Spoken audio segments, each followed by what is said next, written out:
నేను వచ్చేసాను. Welcome to my channel moms well kitchen and fashion. ఈరోజు మన కిచెన్లో ఈవినింగ్ అయితే చాలు బేకరీలకి పరిగెత్తే వాళ్ళు ఎంతోమంది ఉన్నారు.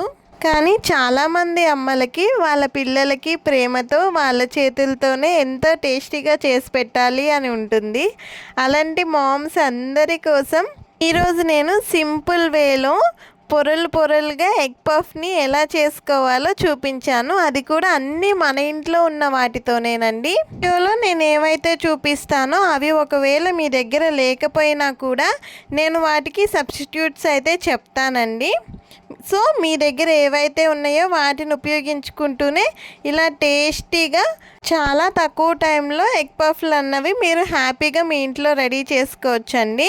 నేను కూడా ఇన్ని రోజులు ఎగ్ పఫ్ చేయడం అంటే చాలా కష్టం అని భయపడి చేయలేనండి.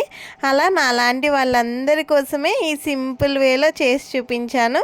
అది ఎలానో చూసేద్దాం. ముందుగా ఒక బౌల్ తీసుకుని 1 కప్పు మైదాని వేసుకోండి. అలానే చిటికెడు ఉప్పు, 2 స్పూన్ల నెయ్యిని కూడా వేసుకుని మొత్తం బాగా కలిసేలాగా చేత్తో కలుపుకోండి. నెయ్యి ఇంకా పిండి అన్నది మొత్తం బాగా కలవాలి.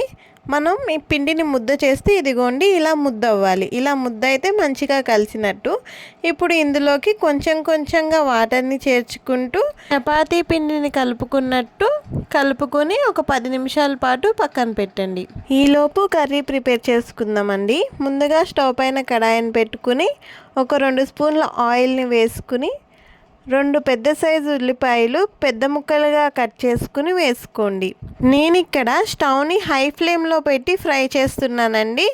మీరు అక్కడే ఉండి ఫ్రై చేసుకునే వాళ్ళైతే హై ఫ్లేమ్లో పెట్టి ఫ్రై చేసుకోండి, ఫాస్ట్గా ఫ్రై అయిపోతుంది.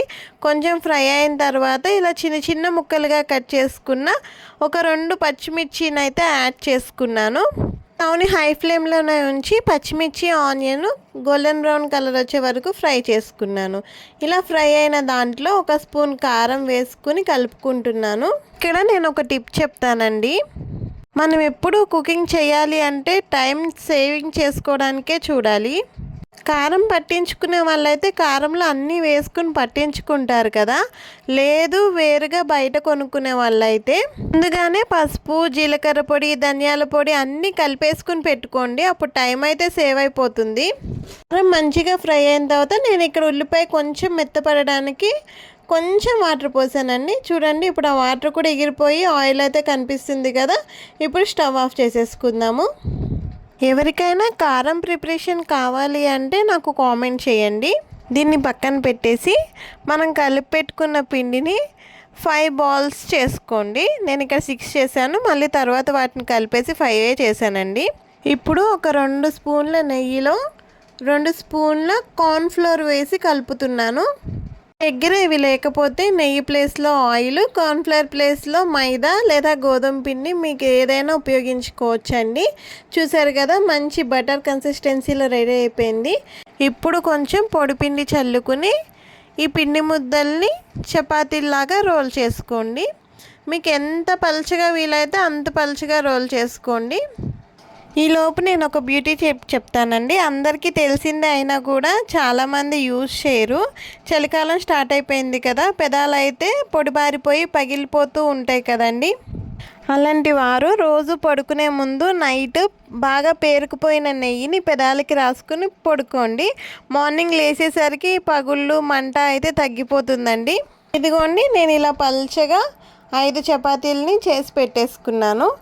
ఇప్పుడు ఒక్కొక్క చపాతీని తీసుకుని మనం రెడీ చేసి పెట్టుకున్న బటర్ ఉంది కదా, అదేనండి నెయ్యి ఇంకా కార్న్ఫ్లోర్ మిశ్రమాన్ని చపాతీ పైన వేసుకొని మొత్తం స్ప్రెడ్ అయ్యేలాగా మంచిగా చేత ఇలా స్ప్రెడ్ చేసుకోండి. నాకు చిన్నప్పటి నుండి వంటలంటే చాలా ఇష్టం అండి. కానీ నేను బ్యూటీ టిప్స్ కోసమే టీవీలో ఆ వంటలు చూసేదాన్ని. అందుకే మీకు చెప్పాను, నచ్చితే యూస్ చేసుకోండి. మొత్తం స్ప్రెడ్ చేసుకున్న తర్వాత ఇంకో చపాతీని వేసి దాని మీద కూడా ఇలానే స్ప్రెడ్ చేసుకున్నాను.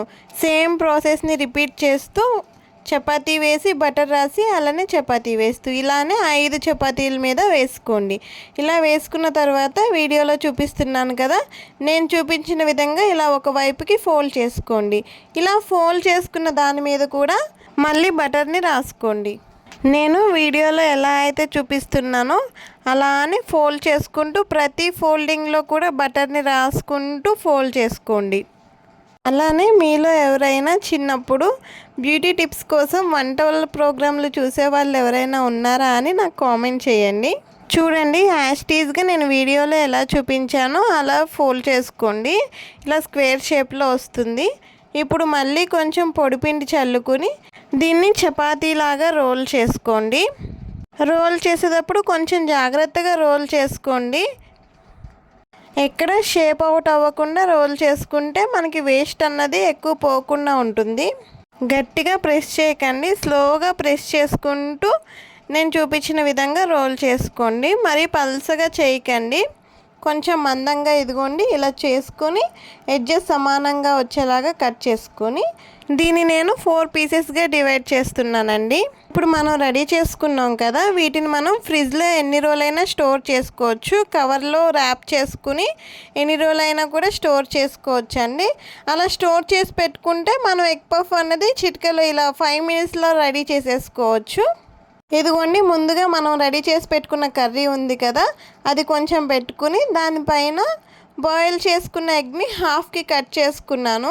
ఈ ఎగ్ని ఇలా రివర్స్లో పెట్టుకుని నేను వీడియోలో ఎలా అయితే చూపిస్తున్నానో ఆ విధంగా ఫోల్డింగ్ అన్నది చేసుకోండి. ఒక్కొక్క బేకరీలో ఒక్కొక్క ఏరియాలో ఒక్కొక్క స్టైల్లో ఉంటుంది కదండి. మీకు ఏ మోడల్లో కావాలి అంటే ఆ మోడల్లో ఫోల్డ్ చేసుకోండి. ఇలా ఫోల్డ్ చేసుకుని పక్కన పెట్టుకోండి. అలానే ఇంకొక దాని మీద కూడా కర్రీ వేసుకుని ఎగ్ని పెట్టుకుని ఇది ఇంకొకలాగా చేస్తున్నానండి. ఇక్కడ అయితే మీరు ఎడ్జెస్లో వాటర్ రాసుకోండి. వాటర్ రాసుకుని ఇలా ప్రెస్ చేసుకుంటే మనకి మంచిగా అతుక్కుపోతుంది. ఆయిల్లో వేసిన తర్వాత ఓపెన్ అవ్వకుండా ఉంటుందండి. ఇప్పుడు డీప్ ఫ్రై కోసం ఆయిల్ని బాగా హీట్ చేసుకుని వెంటనే ఫ్లేమ్ని లో ఫ్లేమ్లో అడ్జస్ట్ చేసుకోండి. వెంటనే లో ఫ్లేమ్లో పెట్టుకుని మనం రెడీ చేసుకున్న ఎగ్ పఫ్ని ఒక్కొక్కటిగా యాడ్ చేసుకుని ఎగ్ పఫ్ మంచిగా పొరలు పొరలుగా విచ్చుకునేంత వరకు లో ఫ్లేమ్లోనే పెట్టుకుని ఫ్రై చేసుకోండి. అవి కొంచెం ఫ్రై అయ్యి మంచిగా పొరలు పొరలుగా విచ్చుకున్న తర్వాత మీడియం ఫ్లేమ్లోకి మంటను అడ్జస్ట్ చేసుకుని గోల్డెన్ బ్రౌన్ కలర్ వచ్చే వరకు ఫ్రై చేసుకోండి. లేదు మేము ఇలా డీప్ ఫ్రైవి తినము అనుకుంటే ఓవెన్లో కూడా హ్యాపీగా బేక్ చేసుకోవచ్చండి. ఓవెన్లో ఎలా బేక్ చేసుకోవాలో చూపిస్తాను. లేదు మా దగ్గర ఓవెన్ లేదు అయినా కూడా మాకు ఆయిల్ ఫ్రీ ఎగ్ పఫ్ కావాలి అంటే నాకు కామెంట్ చేయండి. నేను నెక్స్ట్ వీడియోలో ఆయిల్ లేకుండా ఎగ్ పఫ్ని ఎలా బేక్ చేసుకోవాలో చూపిస్తాను. కానీ చాలామంది టేస్ట్ కోసమే చూస్తారు కదండి. ఎంతైనా ఆయిల్లో ఫ్రై చేసిన ఎగ్ పఫ్ టేస్ట్ అయితే బాగుంటుంది, కానీ డీప్ ఫ్రై చేసేటప్పుడు కొంచెం జాగ్రత్తగా ఉండండి. ఎక్కువసేపు సిమ్లో అయితే పెట్టకండి, ఆయిల్ మొత్తం ఎక్కువ పీల్చేస్తుంది. స్టవ్ని మీడియం ఫ్లేమ్లో పెట్టుకుని ముందుకి వెనక్కి తిప్పుకుంటూ గోల్డెన్ బ్రౌన్ కలర్ వచ్చే వరకు ఫ్రై చేసుకోండి. ఆయిల్ ఎక్కువ అనిపిస్తే కొంచెం టిష్యూ పేపర్లో వేసుకోండి. అంతేనండి, వేడి వేడిగా క్రిస్పీగా పొగలు గక్కుతూ పఫ్ రెడీ అయిపోయింది. మీరు కూడా ట్రై చేసి ఎలా వచ్చిందో కామెంట్ చేయండి. వీడియో నచ్చితే లైక్ చేసి షేర్ చేసి సబ్స్క్రైబ్ చేసుకోండి. Thank you for watching.